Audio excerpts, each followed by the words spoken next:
courage need not be remembered, for it is never forgotten.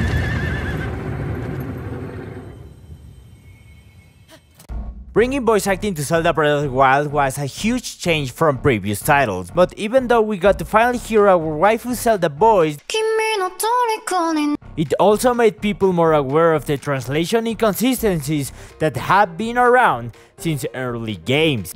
In the final fight against Dark Beast Ganon, the English dub says that he has given up on reincarnation and assumed that pure enraged form. But as a bilingual person, I also heard it in Latin American Spanish, and she never mentioned anything like that.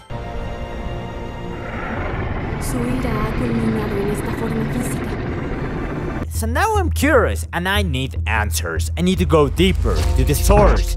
And after digging through the internet, I found this article from Nintendo Life with the Japanese translation of that same scene. And I quote, "This form was born from his obsessive refusal to give up on revival." Huh. So what does this mean? As the article proposes, it's most likely a misinterpretation from us due to the weird way they chose to translate it. And the next reincarnation of the mice hate is Ganondorf. Again! But what if it's not a misinterpretation? This question led me to a theory that could answer one of the biggest mysteries of Tears of the Kingdom and can fit in both cases. And I want you to have an open mind about it. The question in hand is, why Ganondorf is in this game? Or more like, how? Calamity Ganon took 10,000 years in order to reincarnate, so seeing Ganondorf already doesn't feel right, and we clearly defeated the Calamity at the end of Breath of the Wild, so these two can't be the same. And for those saying, of course they're not the same, let's remember that Ganon is considered to be the true form of the King of Thieves. If he's already dead, then who is this handsome man? Well, of course it's Ganondorf, but from where? Or when?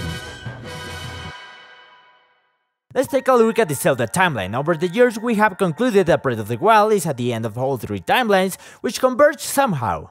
But what happened to the spirit of the hero, villain, and princess? Did they just fuse together with their variants? I don't think so, and the new trailer of the game could have given us the proof we needed. In this 2-second clip of the trailer, we can see this girl with so much resemblance to Zelda. Some theory says that she is Ilia, but she doesn't look that glowy like in the previous trailer. And we know for a fact that she carries the blood of the goddess and she has the same powers as Zelda. But how is this possible? Maybe she shares the same lineage of the goddess, but from another timeline. And when she and Zelda fuse, Ilia will be whole again. This theory will explain why Ganon and Ganondorf exist at the same time. They both are part of the incarnation of the mice hate, but from different eras. This is Calamity Ganon, the prime evil that has endured over the years. He corresponds to the fallen hero timeline in which Ganon is the main threat, and on the other hand we have Ganondorf from the child and adult timeline. And since these two are two different entities, if one gave up on reincarnation and died, the other one will not be affected by it. Or if he did not give up on reincarnation, well, it also doesn't matter to the story since it takes 10,000 years to come back. So that's it, right? I solved one of the biggest mysteries of Zelda Tears of the Kingdom and fixed the translation issues from Breath of the Wild. Well, let's finish the video with the elephant in the room. What about Link? This theory opens the possibility of multiple heroes coming together, and that idea sounds freaking amazing. But I only have one lead about this and it's very thin. Let's analyze this clip from the last trailer. We can see the hero pulling out the Master Sword, but whose arm is this? I remember that Link's right arm has been replaced with the Snai arm. So if there is a quest of restoring the broken Master Sword, and this is our Link pulling out the restored sword, he will still have his Snai arm, and this hand is perfectly fine. This gives us three options. 1. This happens very early in the game. Link for whatever reason decides to return the Master Sword after Breath of the Wild, and he pulled it out for a little cave exploration with Zelda. Not likely. 2. This is a memory of Link pulling out the Master Sword, which he has only done 2 times, in Breath of the Wild and 100 years before that game, but I can find a good reason to remembering that. And 3.